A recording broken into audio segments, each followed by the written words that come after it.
Hey, what's up? What's happening? You already know who it is and what it is. It's your boy Q Walker, aka Nephew Q, host of the world's most dangerous sports show, Beyond the Game, here to continue giving you my Buccaneer breakdown for no place for bias. But before I get into all of that, I want everybody to like, share, and subscribe to the YouTube channels KY Beyond the Game and Buccaneer Breakdown. And you can also check us out on all major podcast streaming platforms. Now let's get into this Buccaneer breakdown. Now last week we seen the Tampa Bay Buccaneers go into their second preseason matchup against the Tennessee Titans, which the Tampa Bay Bucs lost 13-3. But the more devastating news is the loss of another offensive lineman for the Bucs. Now this time it was guard Aaron Stinney, who was competing for that starting left guard position. He went down in that game. He was diagnosed with a torn ACL and MCL, so he is absolutely done for the season, which continues on with the Buccaneers struggles with injuries on that offensive line. You also have Tristan Wirfs right now, who also suffered an injury during that Tennessee Titans game. He has an abdominal injury. He's listed as day-to-day, nothing serious, but head coach Todd Bowles said all signs are indicating that he will be ready for week 1. Now, with the loss of all of these offensive linemen, head coach Todd Bowles also said that the Tampa Bay Bucs are not in a rush to sign any offensive linemen just to, plug up some holes. But for me, I would like for them to look at Eric Flowers, offensive lineman. I think last season he played for the Washington Commanders. He was ranked 25th out of all guards with a 72 offensive grade, according to Pro Football Focus.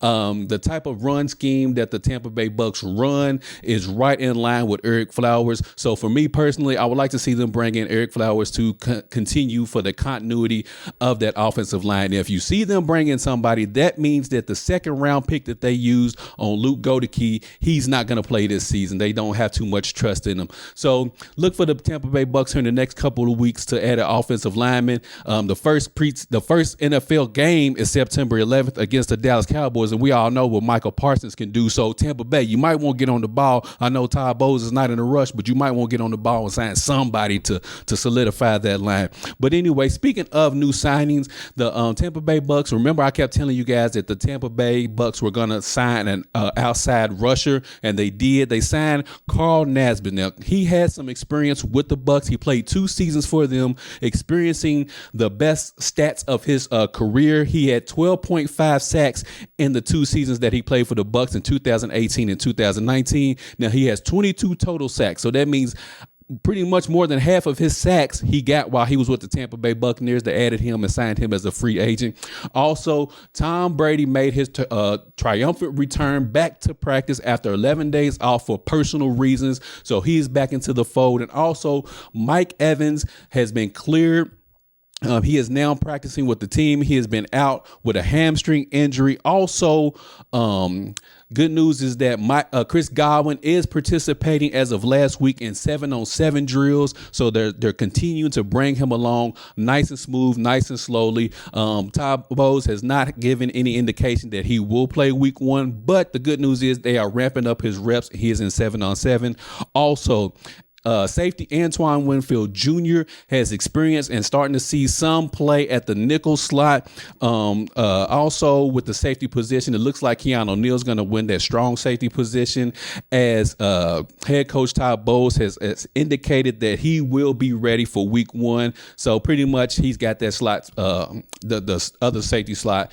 It seems like he got that all but wrapped up with now. But anyways, the Buccaneers finished up the preseason matchup this week against the Indianapolis Colts. I expect Tom Brady to get some kind of reps because this is the last game before the live season starts. So I would like to see Tom Brady, or you would like to see Tom Brady at least play a quarter, if not a half, especially with that decimated offensive line, to try to get some kind of continuity down. But anyways, so the Tampa Bay Bucs finish up their NFL preseason against the Indianapolis Colts this Saturday. They are 0-2 in preseason right now. Not that it really matters, but they did trim their roster down to 80 players as of today.